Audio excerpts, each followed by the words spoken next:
Hello folks, hope you're doing well. So welcome to another One Piece review. This time we're covering manga chapter 1164. And I feel like the biggest takeaway from this chapter, as far as I'm concerned, is like the reveal of like what Eris's fate would be. Oda's been playing around with the notion of, okay, what will the fate of Eris and Xebec be? We can have some idea of what Xebec's fate was, considering what we got in the previous chapter.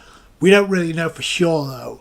And I like that because even though things may have been super predictable with how Xebec got transformed, how he got made into a puppet of Emu in this chapter, the fact of the matter is Oda went straight to it. He didn't waste 15 chapters. He didn't drag this shit out. It's what he revealed about Eris, which I was kind of curious about, and it was only leaning in one or two ways.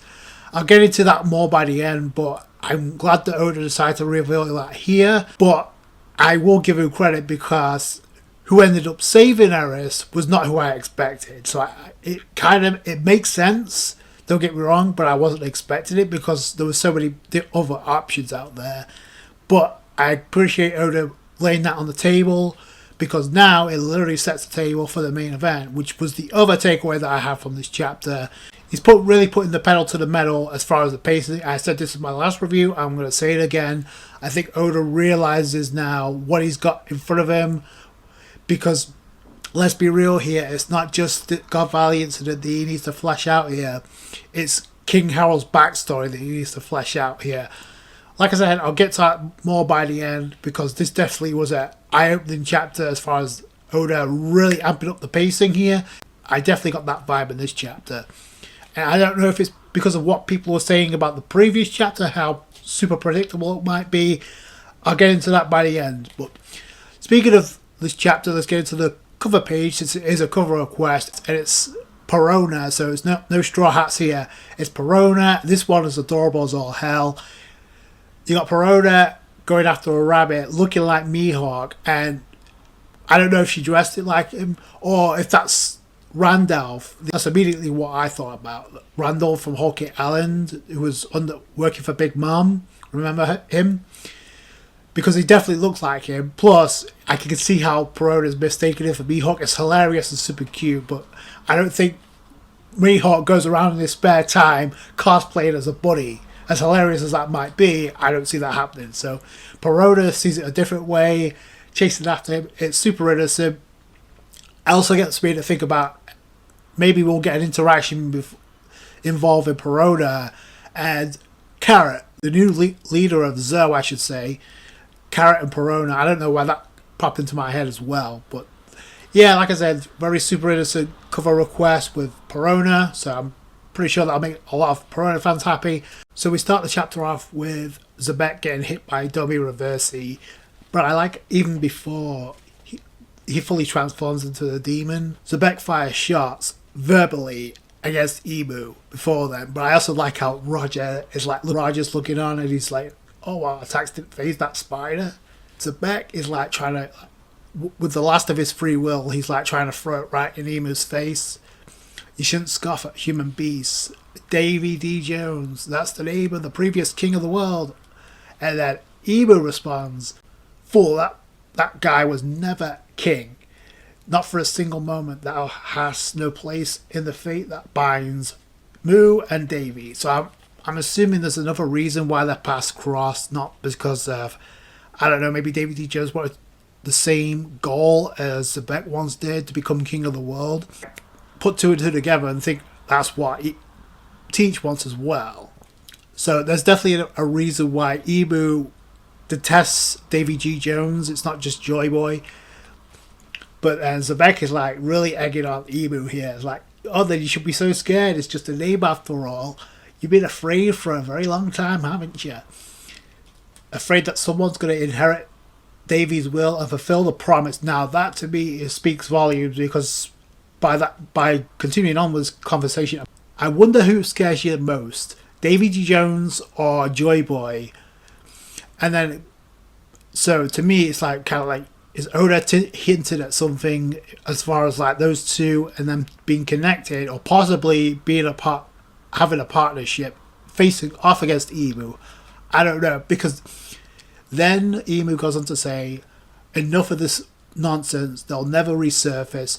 is only hinting at Luffy and Emu taking over Gunko's body, possibly happening in 2026. So just keep that in mind. That could be the direction we're headed in for 2026 as far as when we get back to the Straw Hats. So even if it's predictable, I just like how Oda's like planting the seeds here, because there's more emotion behind it, and now there's more purpose on both ends. Like, but then Emu goes on to respond, Mu has found the perfect soldiers now, a certain nation of gentle, indecisive giants. So this is where Xebec really gets triggered, because it's like, oh, you scum, you just stay away from Harold. He just wants peace. So I like, even in his final moments, if this is his final moments, even in this condition, about to be turned into a demon without his own free will, Xebec is actually thinking about a way to like protect Harold, by even with this dialogue like this. So I like that, which I definitely feel is going to play into what may happen involving him and Loki, which I'll get to by the end as well. This is where the transformation really kicks in. And if you notice, you actually see maybe I'm just looking too much into it, because what we got by the end of this chapter, but it does kind of look like Xebec is actually shedding a tear here. By the end, it's more clear, but I just thought that was kind of an interesting detail that Oda added here, because Xebec falls to the ground. Linlin's like, what the hell happened here? So they're completely unaware. I guess they didn't hear what was being exchanged by the two. I wonder if Whitebeard did hear over here, but it may not matter. And we know what Emu wants Xebec to do in this form. He wants Xebec to annihilate the Davy lineage with his own hand, snuff out obstacles on Garp Valley. Keep that in mind, because it's going to become important by the end of this chapter. You even have Linlin comment on Xebec's like appearance, so it's not just like the teeth. You see Xebec like have wings, so he's like literally into a demon. Not much has changed, but it kind of looks like the coat that he had turned into wings, which I think is really cool. Also, I can't be the only one that thinks about, considering how many people like theorize and speculate when it comes to like Teach, and how he may have like entered Wano to kill Kaido and get his devil fruit. Is this what we're looking at if Teach actually got the devil fruit of Kaido? Because I definitely feel like this could be what Teach kind of looked like facial wise, because we don't really know how monstrous that would have been had that have actually happened. But he goes, speaking of which, he goes immediately after Kaido, takes Kaido out. Linlin tries to jump in. Damn you. This goes back to what I said in the previous review. Even though they have a tendency to like betray one another, I think like Whitebeard, Kaido and Linlin out of the crew are probably the most loyal, which is not really saying much, but I definitely get that vibe. So even though Linlin has her own gripe with Kaido, she's like, damn you, aren't we meant to be allies here? So as she tries to attack him, doesn't work, she gets nailed as a result. Then Whitebeard, who like looks like a boss in one panel, because Xebec is like literally charging for Newgate. Newgate holds his ground. We get a clash, an epic clash, and you see both of them clashing. Like Newgate using his devil fruit, Xebec just like without a devil fruit, just clashing with Whitebeard. It's epic. It split one of the mountaintops that got split in half. That crumbles down because of this clash. I thought it was super epic. We're getting Xebec and Whitebeard causing this much devastation. Forget Emu's weapon. This could very well be the reason why God Valley no longer exists, because of all this fighting that's going on, because of all the hockey being unleashed. It's insane. So with this devastation being caused, and I definitely feel there's like a couple of cuts in this chapter, one of which happened here, because we don't really see what happens involving Newgate and Xebec. We just know it cuts, and then immediately we see Xebec pursuing Eris and Teach. This could be where the anime fills in the blanks here. I definitely get that vibe. That's what Oda's focusing on more, as like the context and like the story more than the actual action. So we have warships like surrounding the island, which could become important very soon. So we have celestial dragons. Of course, like they want to board these ships. I like how Oda's focusing on other areas as well. In one panel, we got Shaki and Rayleigh. In one panel, and I like how Rayleigh's like thinking, is Roger safe? In the other panel, you get again another pirate carrying a treasure chest, but you clearly see Shanks is sleeping in that treasure chest, because you see somebody sleeping. So who else could that be?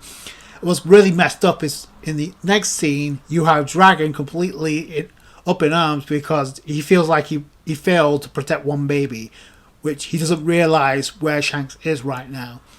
Captain John revealed his devil fruit, which, speaking of which, we come to find out he's technically still alive in this chapter. So I don't know why Oda felt the need to include that, considering we know he dies. So unless Sebek has something to do with it, I'll get to that shortly. But we also see Kuma, Ivankov, and Ginny, and at this point, it's like, okay, Oda's highlighting them for a reason. Like, we already got the Kuma backstory portion of this Garp Valley incident, but now it's become super blatant.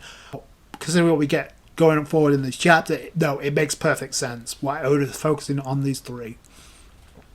So, speaking of Captain John, we see him apparently still alive from Ganzui's attack, but like I said before in the previous review, where we saw the panel of Shiki looking super sus, indeed tried to steal the treasure for himself, you see Ganzui pretty much laid out at the hands of Shiki.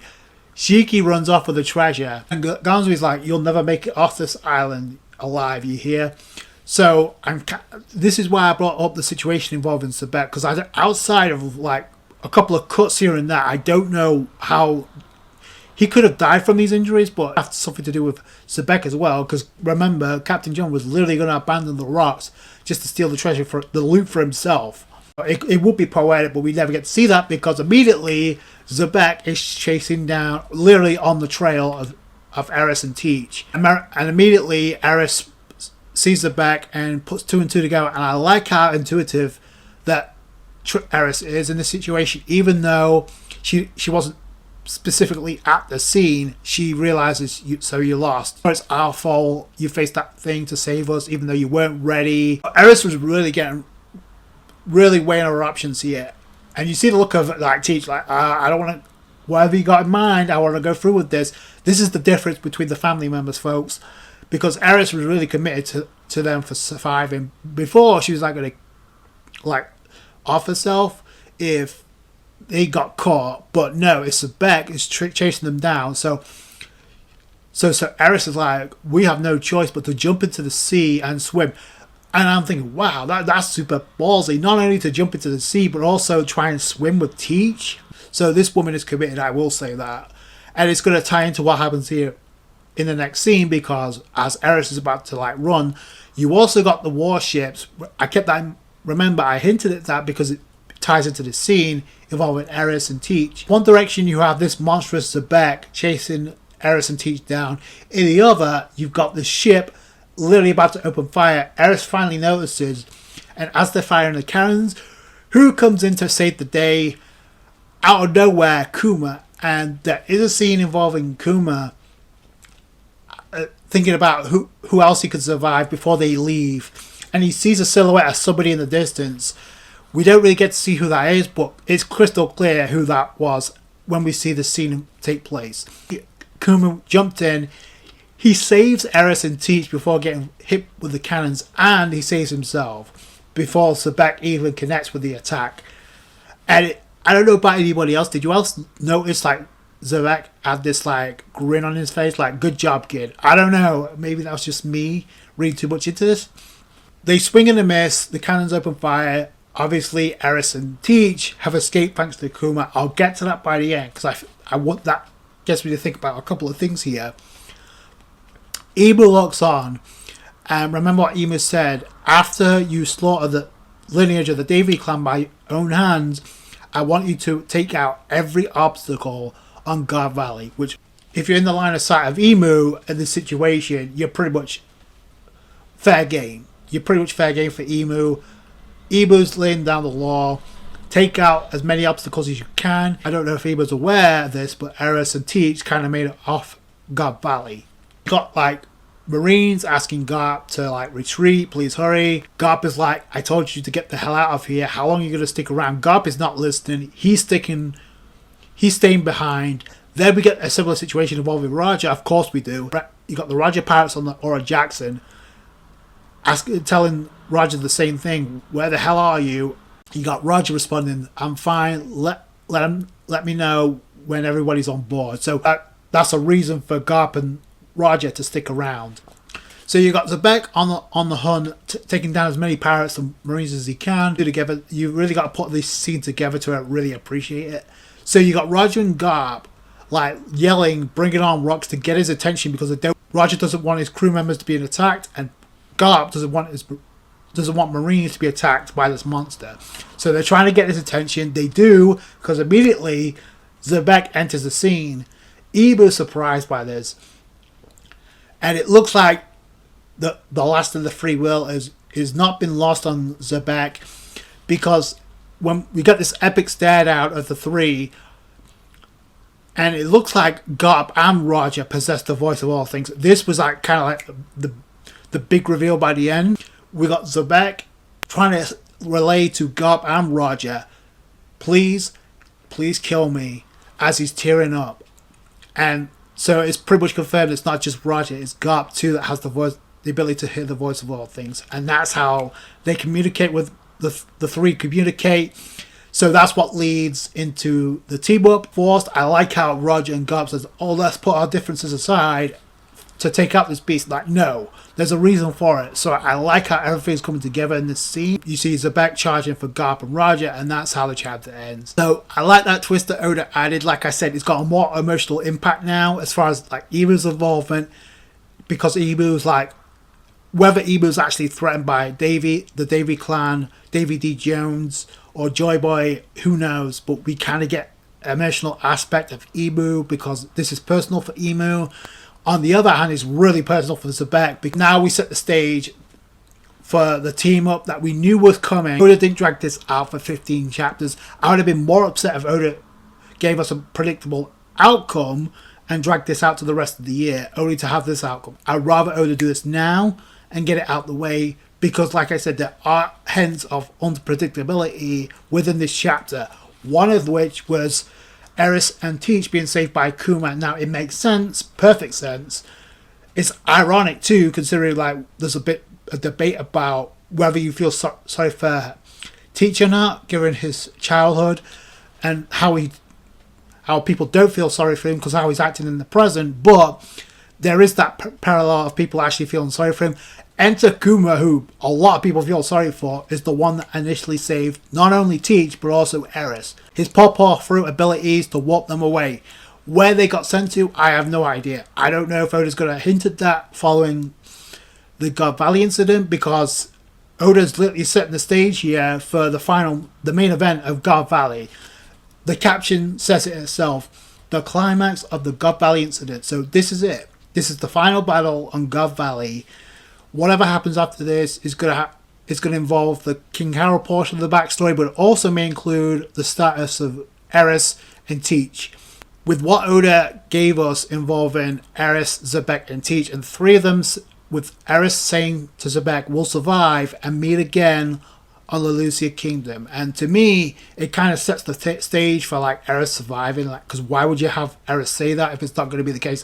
Now, granted, we don't know where Kuma warped them to. We don't really, but it would be poetic if that was the case. But it doesn't look like Zebek is going to fulfill that promise. But he did say earlier on in this chapter, like, there is somebody who will inherit the will of Davy D. Jones and fulfill that promise, even if he's not the one to do it. So will that be Teach? I don't know. It kind of seems like Oda really set the stage here for a possible, because we know who the reincarnation of Joy Boy is right now.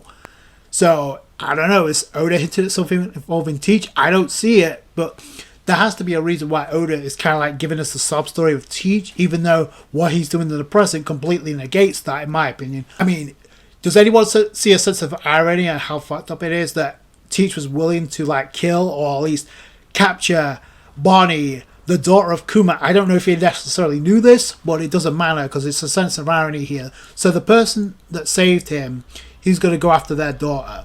So again, that's why I don't feel sorry for Teach here. I don't. Oda's opened up the door here as far as like the Eris factor, as far as where that could go, as far as Teach's character is concerned. Like I said, the only reason why I suspect Teach might do something to Eris is because of what Teach end up doing and how he's willing to survive. Listen, with the dialogue would Teach even think about killing himself, even if it means to survive? No. He's going to use whatever means necessary. Oda's really hammering down the point here as far as like possibly Teach inheriting the will of Davy D. Jones. Who else could it be at this point? Like, unless we find out what happens to Eris, which I don't know if Oda's going to allude to that or not, but I think it would be a missed opportunity if he doesn't, personally, because you don't have that conversation with Davy G. Jones and then also in the same breath mention Joy Boy without thinking of Luffy and Marshall D. or Davy D. Teach in this case. So that's where I think that could go as far as a possible team up against Emu. We also see Zebek tearing up. Now, I don't know about anybody else, but that also could be Oda setting the stage here for a couple of things. One is when we get back to the present, when we escape flashback mode, we got a situation involving Dory and Brogy, and the last time we saw them, Usopp was trying to reason with them. I don't know if Usopp's going to get through to that. I would hope so. Considering I don't know what else Usopp's going to do here, unless Gunko's rope or the Gunko's bandages or the cloth that's like binding most of the straw hats that Robin couldn't cut. Remember that. So unless Gunko's taken down, I don't know how else like Usopp's going to get through to Dory and Brogy. Another situation, because Luffy's also considered their friend, Luffy could also do something to switch that around, but we could get a similar situation involving like Dory and Brogy, maybe them tearing up, like just like kill us. There's no way to reverse this, which would suck for if this would be their end, but if there's no way to reverse this situation, like, then what else is there to do? For Luffy, I don't see Usopp doing that, but I could definitely see Luffy maybe like gutting up, and that would really add more emotional elements to the ending of Elbaf, possibly. Well, we don't know where that's really going to go. Like I said, Oda can go in a number of different directions as far as Elbaf and the way that ends is concerned, but that's definitely something I noticed. Another element here that possibly, I said this in my last review, with this situation involving Zebek being transformed into a demon with Domi Reversi, it could be a situation that echoes later on in this flashback involving Loki and King Harold, considering we saw King Harold silhouette. Now granted, Oda could like kind of a retcon, and that could really switch it up here, which I would honestly prefer if it would turn out to be something different, because Zebek is like actually thinking about ways to help out King Harold in his final moments with his own free will. This is the only way he can convey like the last of his free will. Like, but now we know that Garp can also has the ability to hear the voice of all things, along with Roger, which is why I also think maybe that's what Dory and Brogy are going to do with Luffy, because he also has the ability as well. It would make sense, but also in order to surpass the previous generation, they're going to have to do something completely different to like separate themselves from Roger or even Joy Boy, which I feel like Luffy's destined to do. It's just a matter of when he does that and how he does that. Maybe that's a reason. Maybe they do find a way to fix what Emu's done. And remember, you also got the Gunko Brook dynamic as well that Oda needs to follow up on. Hopefully he follows up on sooner rather than later. The biggest takeaway from me, as far as I'm concerned, is like Oda used this chapter as a way to clear the air as far as like the Rocks Pirates. Yeah, it was epic, but this was really clearing the air to set the stage for the final battle on Garp Valley. The team up of Garp and Roger, but I also like it's got more emotional stakes to it now against Zebek.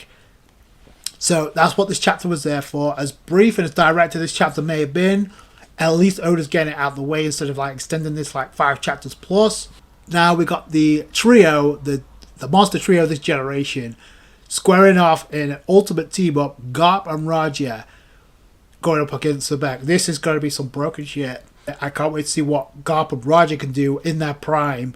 I can't wait to see what Zebek does in this form. I can't wait to see what these three do to like obliterate Garp Valley, because unless Emu unleashes a weapon, it'll be the combined effort of these three to that really sinks Garp Valley here.